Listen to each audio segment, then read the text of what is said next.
Information requested. The original Uncrowned King tournament. Report location. Long before the events of the Cradle series. Context. The reader should have read at least through the 8th Cradle volume, Wintersteel.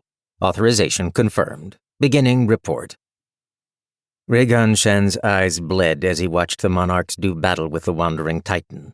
Under a yellow sky, light and thunder crashed against the Titan's sword, churning the horizon into a wall of dust and debris that stretched from north to south. He could see little more than that. Just holding his eyelids open took all his effort. Certain spots stood out among the carnage, highlights shining through the clouds, which he could pick out with ease, where one monarch shifted through a portal and where leaves disappeared and reappeared to shift aside the Titan's technique, spatial manipulation.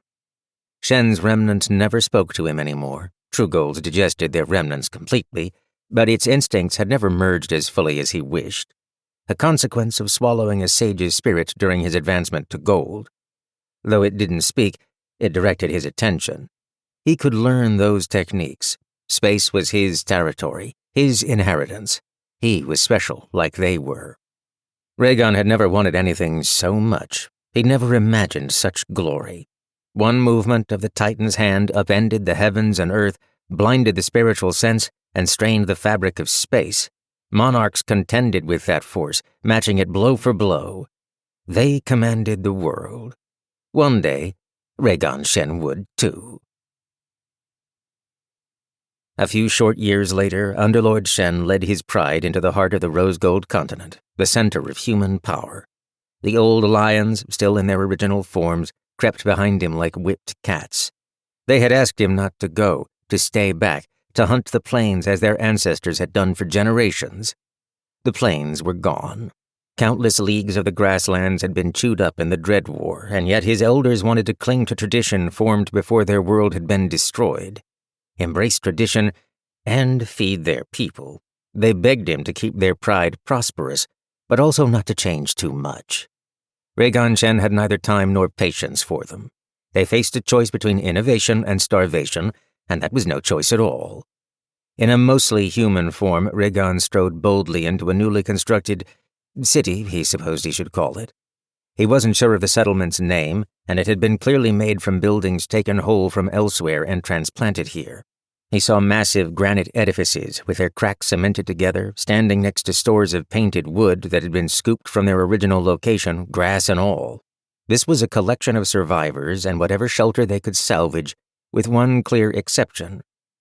House Aurelius stood at the top of a hill, golden and pristine, a palace untouched. Its spires of white marble, gold accents, and sapphires shone in the sunlight, unharmed by the dread gods. Blue banners showed crescent moons backed by lightning. Those unscarred walls were magnets for Rhaegon's eyes. According to rumors, House Aurelius had a stockpile of treasures unmatched in all the worlds.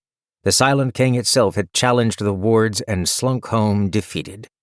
That was the power of their legacy, the might of the house's ancestors handed down generation by generation. It was said that their armories were endless, filled with weapons that allowed their sages and heralds to challenge monarchs. House Aurelius had no monarch and hadn't in living memory. It was a point of honor for them that they stood as one of the greatest families in the world with only sages and heralds. They were the true kings of Rosegold, and Rhaegon would surpass them, one day. His visit to their territory was the first step. Rhaegon led his pride, or as they were known to the wider world, the Shen tribe, to the grandest of the patchwork buildings. It was a spidery castle, built with sturdy walls of iron and stone, but everything was thin and so stretched it looked weak. A few days before, this castle had been on the other end of the continent. Rhaegon could still feel the invisible cracks from the technique that had brought it here, the scars in space. Banners flew throughout the castle and indeed from many of the mismatched structures. Plain gray banners bearing a black X, the simple mark of House Grey. Servants in gray ushered the Shen tribe to their housing, but Rhaegon wasn't put with them. He was brought beneath a massive, shadowy dome, its walls reinforced by scripts and constructs until they felt unbreakable. And he was far from the only one. Dozens of underlords surrounded him, all youthful and few from the same faction.